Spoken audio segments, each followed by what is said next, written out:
चंद रोज़ कबल इस पार्लियामेंट में, पार्लियामेंट बिल्डिंग के अंदर, उसके हदूद में जो मुअज़्ज़ज़ अरकान ऐवान के साथ नाखुशगवार वाक़या पेश आया था, मैं शदीद अल्फाज में उसकी मज़म्मत करता हूँ।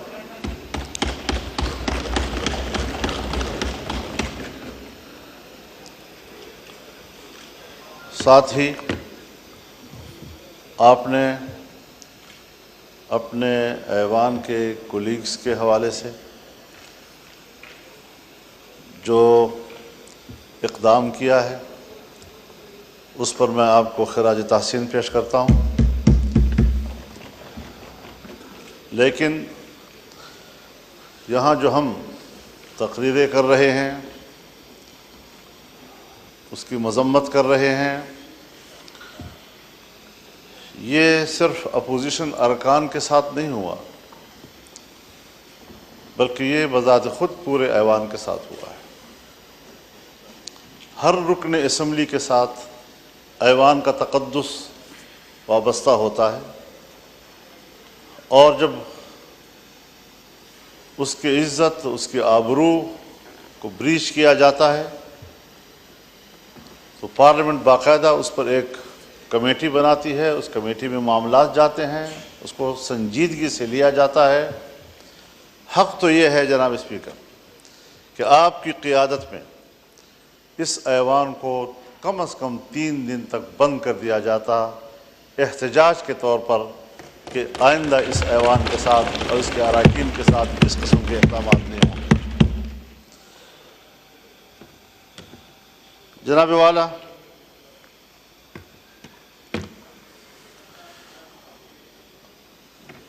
फरवरी से लेकर आज तक इस ऐवान में हम अभी तक इस सूरत हाल से बाहर नहीं निकले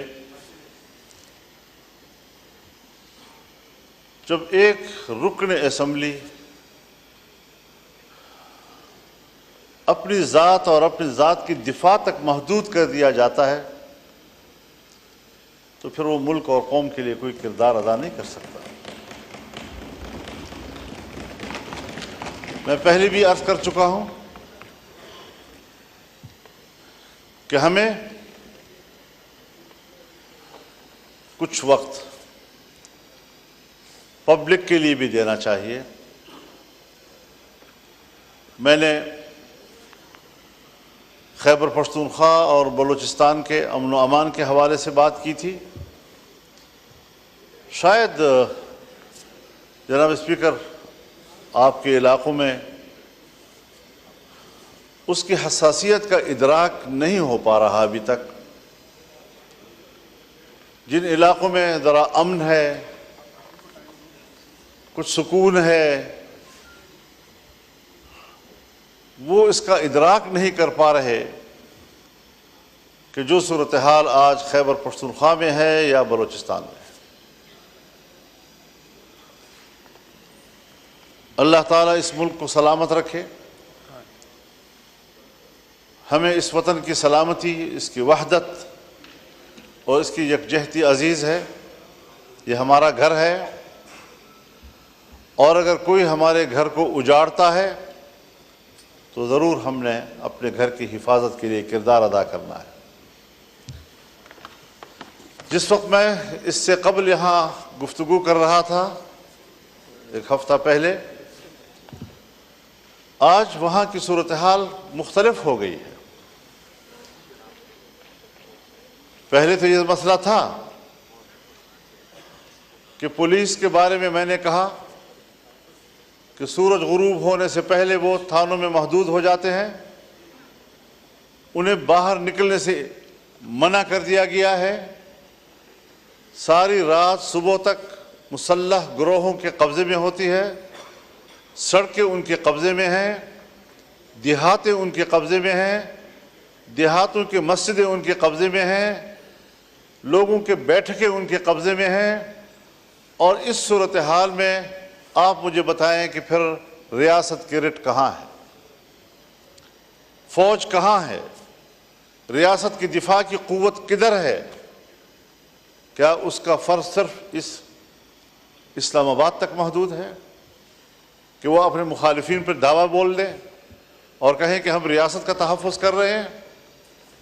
क्या अवाम के कोई हुकूक नहीं है? आज वहाँ पर पुलिस ने धरने दिए हुए हैं। लक्की मरवत से धरना शुरू हुआ है और अब ये डेरा इस्माइल खान में भी बढ़ रहा है, सूरत हाल वहाँ भी फैल रही है, बाजावड़ में भी चला गया है, बन्नू में भी चला गया है और मुख्तलिफ अज़ला में अगर पुलिस ने धरना दे दिया, बाईकाट कर दिया, अपने फ़र्ज़ के अंजामदही से पीछे हट गए, आप मुझे बताएं कि क्या सूरत हाल होगी? हमारी न सुनी जाए, कम से कम अपने रियासती इदारे पुलिस की तो सुनी जाए। कहाँ हम खड़े हैं? क्यों इस चीज़ का एहसास नहीं हो रहा हमारे लिए? हम लगे हुए हैं कि साहब हमारे यहाँ आईनी तरामीम की जाए, हमारे यहाँ इदारे और इदारों के बड़े वो अपने एक्सटेंशन के लिए फ़िक्रमंद हैं, अपने इदारों की इस्लाह और तक़वियत के लिए फ़िक्रमंद नहीं है।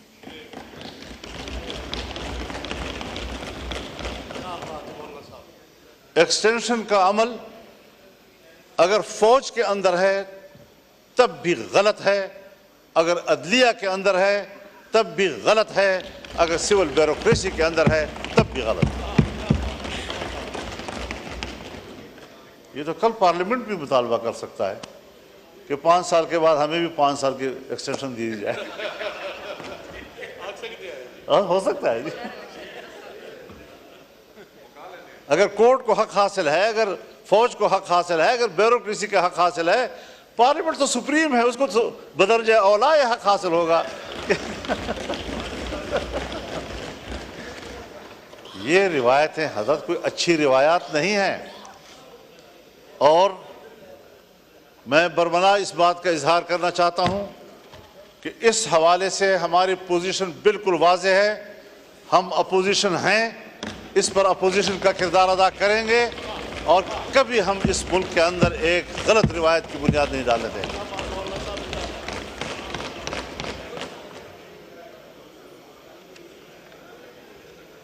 जनाब स्पीकर, हम इन मराहल से गुजर चुके हैं। जनरल मुशर्रफ का ज़माना था, हम अपोजिशन में थे, LFO के ज़रिए उन्होंने सुप्रीम कोर्ट के चीफ के जज की उम्र 68 साल कर दी थी और हमने लड़कर उसकी उम्र को 65 पे ले आए बड़े मुश्किल के साथ।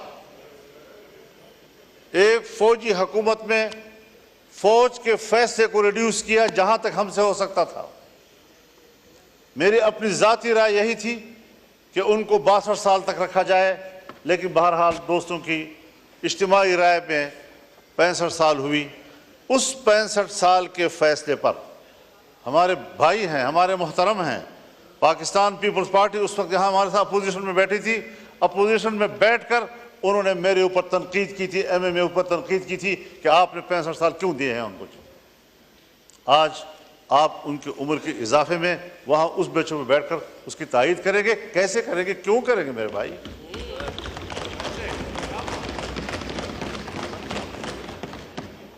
उसूल उसूल होता है, हमें कुछ उसूलों की पैरवी की तरफ जाना चाहिए। जनाब स्पीकर, हमें तस्लीम कर लेना चाहिए कि हमारा जो अदालती निज़ाम है वो फरसूदा हो चुका है। हमारे अदालतों के सामने जत्थे बैठे होते हैं और वो फरीक़ैन को इत्मीनान दिलाते हैं कि आपका फैसला यूं होगा और आपका फैसला यूं होगा।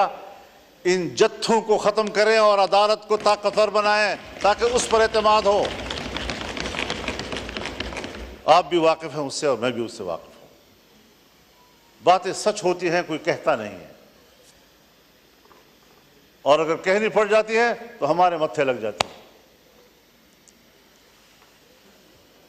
आज भी हजरत जनाब स्पीकर, हमारी अदालतें लॉबियों में तकसीम हो चुकी हैं, और वो बाहमी तौर पर अदलिया नहीं बल्कि वो एक सियासी गिरोह बन चुके हैं। कोई एक पार्टी को सपोर्ट कर रहा है तो कोई दूसरी पार्टी को सपोर्ट कर रहा है। मैं कहता हूं चीफ जस्टिस मेरी मर्जी का हो, आप कहते हैं नहीं चीफ जस्टिस मेरी मर्जी का हो। क्यों? यहां पर बात क्यों आ गई है? हमने इस ऐवान ने क्या इस निज़ाम में इस्लाहात की तरफ नहीं जाना? जनाब स्पीकर, मैं तजवीज़ करूंगा, हुकूमत के सामने तजवीज़ करूंगा, क्योंकि अव्वल फ़र्ज़ उनका बनता है कि जुडिशल रिफॉर्म लाए जाएं, अपोजिशन के साथ बैठ कर लाए जाएं, उस पर कमेटी बनाई जाए और बताया जाए कि हम अदालत का निज़ाम क्या होना चाहिए। चीफ जस्टिस के लिए हाई कोर्ट्स के मेयारात और हैं और सुप्रीम कोर्ट के मेयारात और हैं। फौज में चीफ के लिए मेयारात और हैं और अदलिया में चीफ के लिए मेयारात और हैं। इन मेयारात को यकसां किया जाए। कहीं पर आप कुछ कर रहे हैं तो कहीं पर आप कुछ कर रहे हैं, किसी को कोई रियायत दे रहे हैं, और जब आप एक्सटेंशन में मुश्किल महसूस करते हैं तो मुझे याद है किस तरह हमारे हाथ मरोड़कर हमसे जबरी तौर पर एक चीफ ऑफ आर्मी स्टाफ इस ऐवान के अंदर कानून साजी कराई। आपको भी याद है, मुझे भी याद है कितना हमने इस जमहूरियत को कमजोर कर दिया है। और फिर जो ऐवान, उस पर यह छाप लग जाए कि ये अवाम की नुमाइंदा कम और एस्टेब्लिशमेंट की नुमाइंदा ज्यादा, फिर आपको बहैसियत ऐवान के एस्टेब्लिशमेंट की नौकरी करनी पड़ेगी। अवाम की खिदमत आप नहीं कर सकते। आज 60,000 से ज्यादा मुकदमात सुप्रीम कोर्ट में पेंडिंग पड़े हैं। इन लोगों का क्या कसूर है जिनके मुकदमात नस्ल दर नस्ल चलते रहते हैं? एक नस्ल में मुकदमे का फैसला नहीं होता और हम पर इमरजेंसी लागू होती है। हमने आज एक कानून पास करना है, कल दूसरा कानून पास करना है, सियासतदानों को ये करना है, सियासतदानों को वो करना है। इस चीज़ में हम लगे हुए हैं।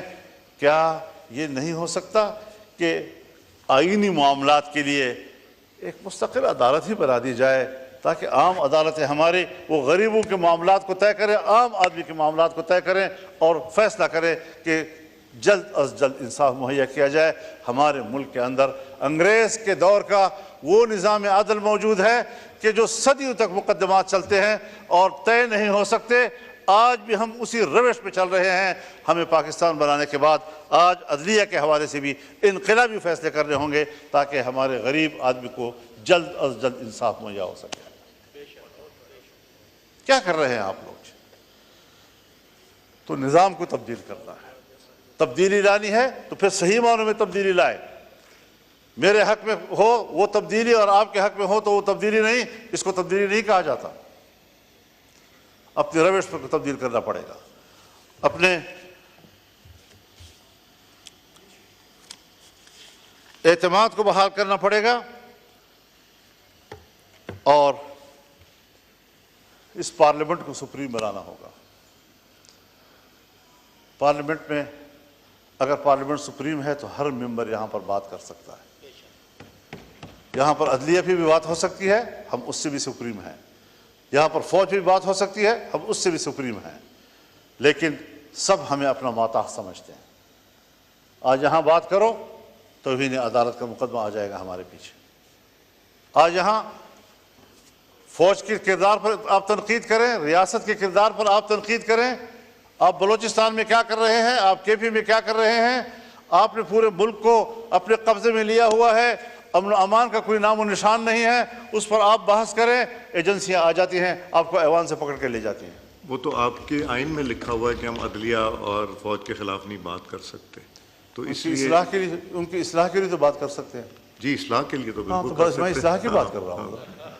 मैं उनको बिल्कुल। तरकीब तो नहीं कर रहा। सर आंखों पर अदालतें, फौज के जनरल सर आंखों पे, जी, तो मैं इसीलिए कह रहा था कि जजेस हमारे सर आंखों पे, क्योंकि लिखा हुआ है तो लेकिन इसलिए। उनके निजाम को तो ठीक करें जी, ताकि वो जबर तो ना करें, आइन से तजावुज तो ना करें, अखलाक से तजावुज तो ना करें, पार्लियामेंट का तकद्दुस तो ना खराब करें।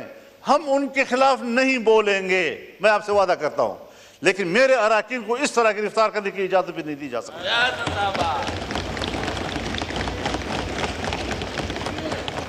आप कस्टोडियन हैं, आपने सही किरदार अदा किया है, और सिर्फ ऐवान की बिल्डिंग नहीं, लॉजेस भी आपके अंडर हैं, वहां पर भी पुलिस को जाने की इजाजत नहीं होनी चाहिए आपकी इजाजत के बगैर। तो ये सारी वो सूरत हाल है। वो भी मौलाना साहब, आपको याद है कि एक दफ़ा जब हुआ था उसके बाद सब ने मिल के डलवाया था कि लॉजेस भी पार्लियामेंट का हिस्सा गिना जाएगा, तो वहाँ भी आप सही कह रहे हैं कि वहाँ भी जाने की इजाज़त नहीं होनी चाहिए, और है भी नहीं। तो ये सारी सूरत हाल है। ठीक है, एक क्राइटेरिया है कि सीनियरिटी की बुनियाद पर फैसले होने चाहिए, लेकिन सिर्फ सीनियरिटी भी तो काफ़ी नहीं होती। ज़रा रिकॉर्ड देखा जाए, अहलियत कितनी है उसकी, ज़रा देखा जाए फिटनेस क्या है उसकी। फौजज़दा मौजूर आदमी को भी आप कह दें कि वो चीफ जस्टिस हो, चीफ ऑफ आर्मी स्टाफ बन जाए, वो कैसे हो सकता है?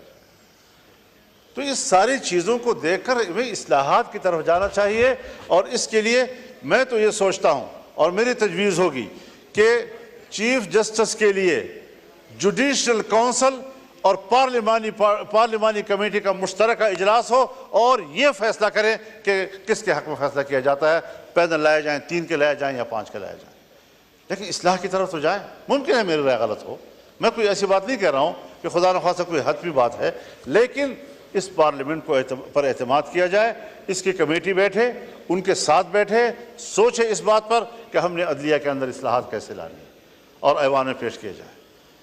तो इन चीज़ों पर हमें फोकस करना चाहिए। मेरी जमात इसके लिए संजीदा है, और शायद हम अपने वकला के मशवरे के साथ इस हवाले से कुछ तजावीज़ ऐवान में लाएंगे भी, और कोशिश करेंगे कि हम इस मुल्क के इदारों की इस्लाहात की तरफ जाएँ, और इदारों को अपने हुदूद से तजावुज़ करने के रास्ते हम बंद कर दें, चाहे वो फ़ौज का इदारा हो, चाहे वो अदलिया हो, चाहे वो ब्यूरोक्रेसी हो। अगर पार्लियामेंट, आप भी अभी मुझे कह रहे हैं कि हमने तय किया है कि हमने ये तनकीद नहीं करनी, अगर मैं पार्लियामेंट होते हुए अपने हुदूद का एहतराम करता हूँ, तो फ़ौज को भी अपने हुदूद का एहतराम करना होगा, और जजेस को भी अपने हुदूद का एहतराम करना होगा। ये उसूल होना चाहिए। तो इनकी तकर्रुरी के लिए भी एक मेकनिज़म होना चाहिए, अदालती इस्लाहात होने चाहिए, आईनी उमूर पर कौन गौर करेगा, आम आदमी के मुकदमात पर कौन गौर करेगा, 60,000 पेंडिंग केसेस जो है वो किस तरह तय होंगे, ये सारी चीज़ें वो है कि हमें उनकी इस्लाहात की तरफ बढ़ना होगा। मैं इस वक्त हुकूमत को ख़ास तौर पर और ट्रेजरी पर बैठे हुए मुअज़्ज़ज़ अरकान को ख़ास तौर पर इस तरफ मुतवज्जह करूँगा कि सबसे पहले ज़िम्मेदारी आपकी बनती है, आपको इस बारे में इक़दाम करने चाहिए। अपोजिशन को एतमाद मिले, हमें एतमाद मिले, वरना फिर हम खुद इस्लाहात की तजावीज़ अपोजिशन दोस्तों के मशवरे के साथ पेश करेंगे, और इंशाअल्लाह अज़ीज़ इस काम को आगे बढ़ाना है।